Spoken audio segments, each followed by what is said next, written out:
Assalamualaikum warahmatullahi wabarakatuh. Melanjutkan dari pertemuan yang sebelumnya, kali ini kita akan membahas mengenai evaporasi. Evaporasi adalah suatu operasi pada pengolahan pangan di mana tujuannya adalah mengurangi sebagian dari kadar air suatu bahan pangan. Hampir mirip dengan proses pengeringan, namun pasti ada perbedaannya. Nah, nanti di belakang akan saya jelaskan apakah perbedaan dari operasi pengeringan dan operasi evaporasi. Sebelumnya, kita pahami terlebih dahulu definisi dari evaporasi. Evaporasi ini artinya adalah proses penguapan, ya teman-teman. Proses penguapan baik itu terjadi secara alami maupun dengan bantuan alat, begitu ya, dengan bantuan mesin.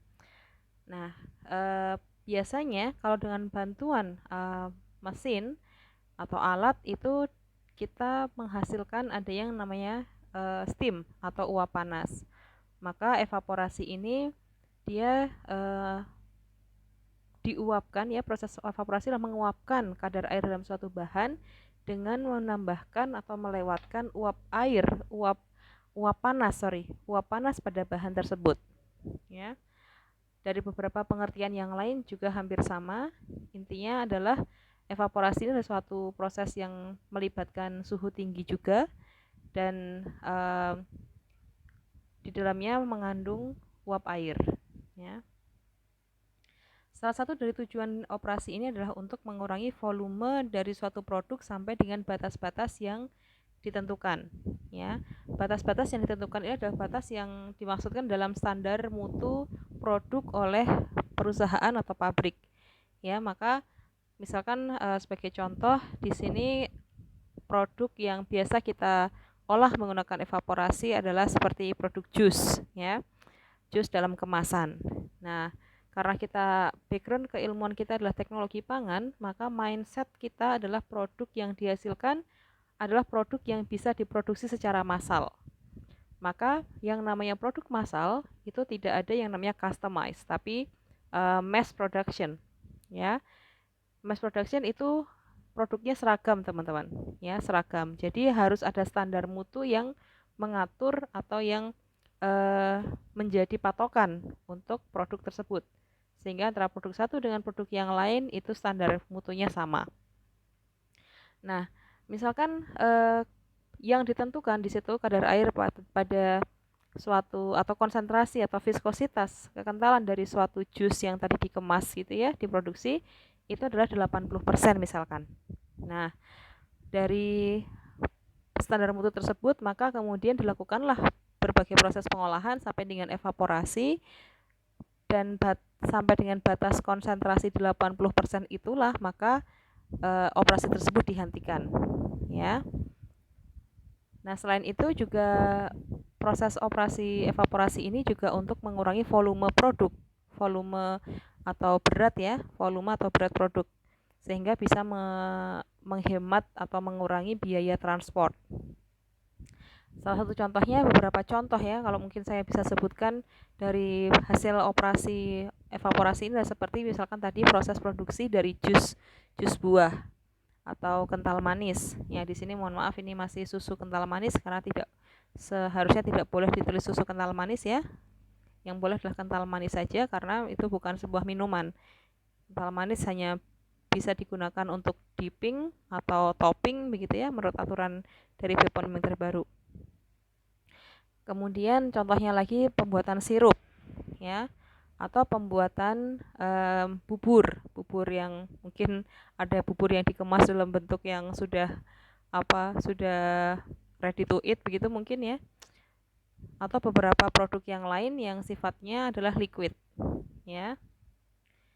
Nah, karena evaporasi ini melibatkan kalor, maka berbagai cara perpindahan kalor itu dapat diterapkan ya, seperti misalkan dengan tadi uap air ya. Biasanya memang evaporator atau alat untuk melakukan operasi evaporasi itu menggunakan steam atau uap panas sebagai media penghantar kalornya. Nah, dasar dari proses pendidihan atau proses pemanasan dari proses evaporasi itu yang pertama pemberian panas ke dalam cairan. Kemudian setelah terjadi pemberian panas tersebut, maka terbentuklah gelembung atau bubbles, ya. Nah, setelah itu ada pemisahan uap dari cairan dan mengkondensasikan uapnya. Jadi, kalau dalam proses sistem evaporator nanti teman-teman lihat di buku ya, itu nanti ada saluran untuk membuang uap panas dan saluran untuk membuang cairan. Maka kondensasi di sini fungsinya untuk mengembunkan teman-teman ya, untuk mengembunkan uap panas yang kalau uap panas itu kan ada komponennya kan ada dua ya, ada uap atau udara itu sendiri dan juga air ya, udara dan air ya. Maka komponen airnya ini yang mau kita kondensasi sehingga air nanti akan terbuang melalui saluran tertentu ya. Nah, kemudian tadi yang saya sebutkan evaporasi itu apa sih perbedaannya dengan pengeringan? Nah, evaporasi dan pengeringan ini berbeda sekali teman-teman ya. Yang pertama dari sisi zatnya ya, dari sisi zat yang diperlakukan. Untuk pengeringan, zat yang digunakan atau sampel yang digunakan adalah bahan padat atau solid. Kalau evaporasi, zat yang digunakan adalah cairan atau liquid. Ya, jadi tidak, kalau misalkan kita ingin mengeringkan kerupuk, maka itu disebut pengeringan, bukan evaporasi. Kalau evaporasi tadi itu dia cairan. Fungsinya apa? Fungsinya adalah meningkatkan konsentrasi dari liquid itu sendiri, teman-teman. Ya. Karena kita ingin menghilangkan sebagian dari kadar air pada sampel, dalam hal ini adalah cairan, maka komponen padatnya atau komponen solid pada cairan tersebut lebih besar daripada komponen cairannya. Maka konsentrasinya semakin besar atau semakin tinggi. Ya, jadi evaporasi ini salah satu tujuannya yaitu meningkatkan konsentrasi pada cairan. Perbedaan lainnya adalah pada evaporasi cairan yang diuapkan dalam kuantitas yang relatif banyak, sedangkan pada pengeringan sedikit ya, mungkin tergantung dari karakteristik produknya ya. Yang jelas tadi tentang fase zat produknya. Nah, kemudian apa perbedaan dari evaporasi dan distilasi? Nah, karena uapnya biasa dalam komponen tunggal dan walaupun uap itu dalam bentuk campuran, maka proses evaporasi ini tidak ada usaha untuk memisahkan menjadi fraksi-fraksi tertentu ya. Kalau distilasi kan ada pemisahan ya teman-teman, ada pemisahan fraksi kan. Distilasi termasuk salah satu metode dalam proses ekstraksi ya, dalam proses ekstraksi, sehingga kalau distilasi itu ada kalanya dia berfungsi untuk memisahkan fraksi tertentu dari suatu bahan atau mengekstrak begitu ya. Nah, kalau evaporasi tidak ada. Evaporasi itu hanya memisahkan cairan saja dengan zat padat atau zat padat dalam cairan tersebut gitu ya. Selain itu, evaporasi biasanya digunakan untuk menghilangkan pelarut volatil seperti air dari pengotor non-volatil. Nah, pengotor non-volatil itu contohnya seperti lumpur ataupun limbah-limbah radioaktif. Nah, sedangkan distilasi itu digunakan untuk memisahkan bahan-bahan yang non-volatil dengan yang volatilnya. Jadi yang volatil itu menguap ya, kalau didistilasi kan yang volatil itu menguap dan non volatil itu akan turun sebagai distilat. Lalu apa bedanya evaporasi dengan kristalisasi? Nah, kalau kristalisasi ya, evaporasi lain dari kristalisasi dalam hal pemakatan larutannya dan bukan pembuatan zat padat atau kristal. Nah, jadi kalau evaporasi itu fasenya itu masih cairan teman-teman, masih fluida. Ya, fluida itu kan suatu zat yang bisa mengalir kan, baik itu bentuknya semi padat, liquid ya, atau udara begitu ya, dia punya aliran. Nah, kalau kristalisasi dia prosesnya akan berubah atau mengubah produk tersebut menjadi fase padat ya, dikristalkan ya. Nah, kemudian di situ ada titik didih, nanti teman-teman bisa lihat, kita lihat boiling point di dalam buku ya nanti. Semoga di pertemuan berikutnya kita bisa bertemu secara lebih intensif gitu. Nah, pada proses pendidihan secara alami, perubahan titik didih sebagai perubahan temperatur dapat ditingkatkan. Nah, beberapa tipe pendidih itu bisa dilihat di sini, ada pendidih secara konveksi alami atau seperti ada pada aliran udara begitu ya, atau mungkin pada air yang mendidih karena adanya aliran konveksi, atau pendidihan nukleat dan pendidihan lapisan atau film. Nah, pendidihan atau konveksi alami terjadi ketika cairan dipanaskan pada permukaannya. Pada tipe ini, koefisien perpindahan panas meningkat dengan perubahan temperatur tetapi relatif lambat. Kalau pendidihan pada nukleat itu karena bentuknya nukleus ya, gelembung gitu ya, seperti ada bol atau atom-atom gitu, gelembung uap pada interface cairan dan padat-padatan yang berbentuk perpindahan panas. Kalau perpindahan film itu terjadi pada temperatur yang sangat tinggi dan penguapan terjadi secara berkesinambungan pada permukaan perpindahan panas. Nah, ini ada dalam proses evaporasi, karena dia itu perlakuan suhu tinggi, maka faktor yang mempercepat proses tersebut salah satunya yang paling utama adalah suhu. Ya, suhu. Jadi semakin tinggi suhu ya semakin tinggi pula proses, semakin cepat pula proses evaporasi berlangsung. Kemudian ada RH atau kelembaban udara. Kelembaban udara adalah kandungan air pada udara ya teman-teman ya, kandungan air pada udara. Maka kalau kita bilang ruangan ini lembab ya, maka udara pada ruangan tersebut itu punya kandungan air yang banyak ya. Makanya kok kalau di ruangan itu ruangan yang lembab itu mudah tumbuhnya jamur, karena dia diakibatkan karena kelembaban udaranya tinggi begitu ya. Kemudian juga dipengaruhi oleh tekanan. Tekanan juga bisa mempercepat proses evaporasi. Gerakan udara juga, atau nanti bisa menghasilkan aliran udara ya teman-teman. Jadi gerakan udara atau aliran udara itu lebih mempercepat juga proses evaporasi, dan juga sifat dari cairan tersebut ya.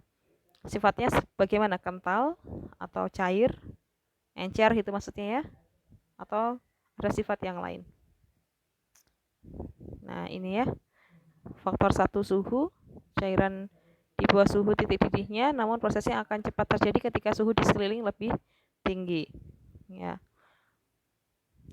Hal ini terjadi karena evaporasi menyerap kalor laten dari sekelilingnya. Dengan demikian, semakin hangat suhu sekeliling, maka semakin banyak jumlah kalor yang terserap. Nah, maksud dari kalor yang sekeliling itu apa, teman-teman? Ya, kalor yang diberikan pada di sekeliling sampel ya.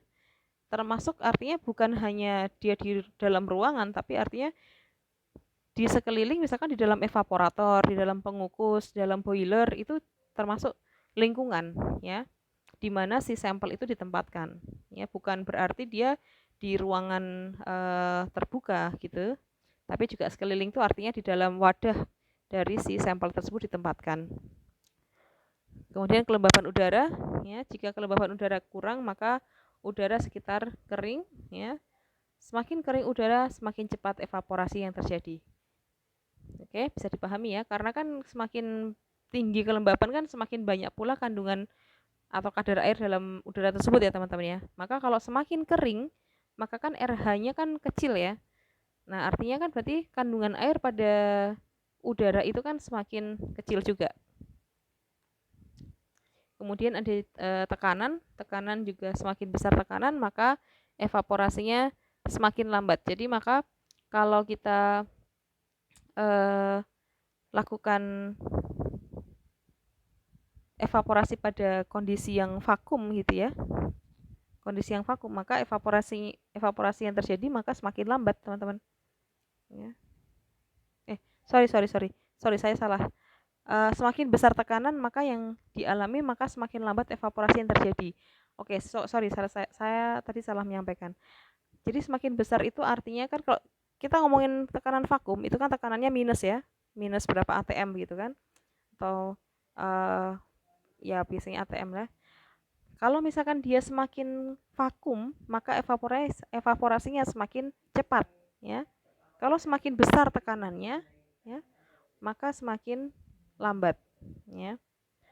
Pada tetesan air yang berada di gelas botol yang udaranya telah dikosongkan, maka akan cepat terevaporasi. Nah, gitu ya. Maka kalau misalkan di dalam botol itu kita buka, ya kan, maka bahan yang ada dalam botol itu akan mudah terevaporasi. Ya. Kemudian gerakan udara. Gerakan udara itu seperti angin begitu, itu juga akan memberikan efek percepatan pada proses evaporasi tersebut. Sifat cairan. Nah, sifat cairan ini berkaitan sama titik didih juga. Ya, titik didih yang rendah terevaporasi lebih cepat daripada cairan yang titik didihnya besar. Titik didih itu apa sih, teman-teman? Ya, titik didih itu adalah titik ketika si cairan itu berubah fase menjadi uap air, ya. Jadi kalau semakin rendah, ya, semakin rendah titik didihnya, maka kan kalori yang dibutuhkan juga semakin kecil untuk mendidihkan cairan tersebut. Maka semakin cepat terjadi kan evaporasinya. Kalau dia titik didihnya tinggi, misalkan di sini contohnya raksa 350 derajat Celcius, maka kan kalori yang dibutuhkan juga semakin besar dan waktu yang dibutuhkan untuk evaporasi juga semakin lama. Karena dia tidak cepat menguap gitu kan. Kalau titik didihnya besar gitu. Nah, ini kalau gambarannya secara molekuler seperti ini, teman-teman. Jadi kalau di sini ada cairan, kemudian misalkan di atasnya ini dialiri oleh steam, ya, di atas permukaan air ini dialiri dengan steam atau uap panas, maka steam tersebut akan akan menarik kadar air dalam bahan tersebut, dan juga kadar air itu akan berpindah, teman-teman, akan berpindah ke konsentrasi yang lebih rendah begitu, sehingga terbawa oleh uap air. Nah, evaporasi secara molekuler pada sembarang suhu, molekul zat cair dalam keadaan gerak bebas dengan kecepatan yang berbeda-beda. Kalori di sekelilingnya diserap oleh zat cair dan biasanya proses tersebut dipercepat dengan tiupan angin atau gerakan udara. Ya. Pada permukaan zat cair, molekul yang energinya berlebih mampu untuk mengatasi gaya tarik dari molekul lain dan lepas menuju atmosfer. Efek keseluruhan adalah terjadinya pelepasan molekul dari molekul yang lain. Nah, ini contohnya seperti ini ya, ada terasa dingin di kulit, kemudian baju basah, kemudian kering ketika diangin-anginkan. Kemudian kita mengompres orang sakit, nanti ada penyerapan kalor dari kompres tersebut dari tubuh si orang sakit tersebut, sehingga suhunya berangsur normal. Nah, ini ada bersamaan dengan proses pengembunan, evaporasi juga memanfaatkan lemari pendingin atau kulkas dalam proses pendinginan. Nah, kemudian ada kita mengenal alat atau mesin yang digunakan untuk melakukan proses evaporasi. Ya, ini adalah namanya evaporator. Nah, evaporator itu bentuknya seperti dandang raksasa begitu, teman-teman, kalau di pabrik ya. Nah, operasi ini akan saya jelaskan nanti, semoga di pekan depan nanti saya tunjukkan skemanya, mungkin di buku juga ada.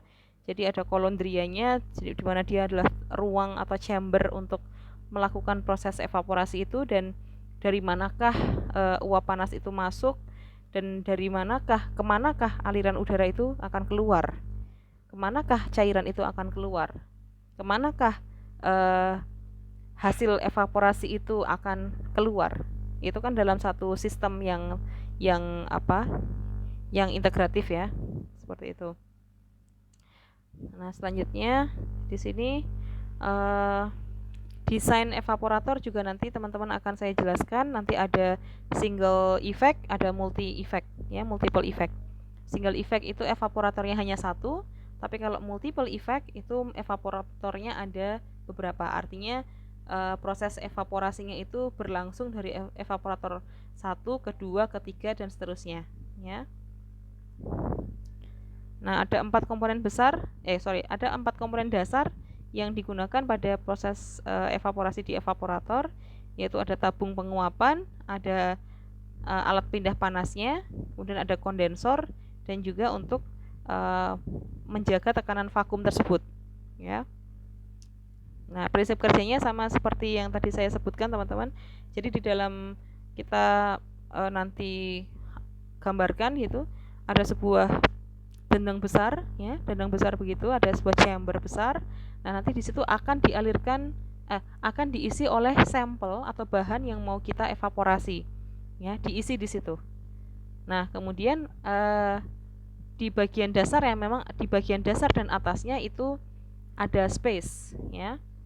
Di bagian atas nanti kita akan alirkan uap panas, ya. Uap panas akan mengalir dari atas, kemudian akan mengenai sampel atau bahan yang kita evaporasi, dan kemudian di bagian bawah tangki itu akan ada pipa, ya, yang mengalirkan hasil evaporasi tadi ke tangki yang lain.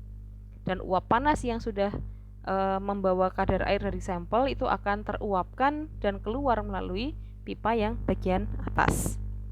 Nah, oke.